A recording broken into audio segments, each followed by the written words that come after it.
Mobil jenis Kijang dengan bak terbuka milik Barisan Pemadam Kebakaran Pasar Kuripan terbalik di Jalan Sutoyo S, Banjarmasin, Minggu sore.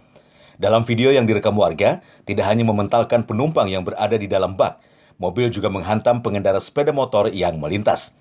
Kejadian itu mengakibatkan sejumlah orang terluka hingga harus dilarikan ke rumah sakit untuk mendapatkan perawatan intensif.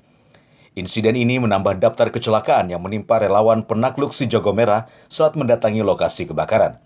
Kurang dari sebulan lalu, tabrakan beruntun sesama mobil BPK juga terjadi di Jalan S. Parman yang melibatkan 3 mobil sekaligus.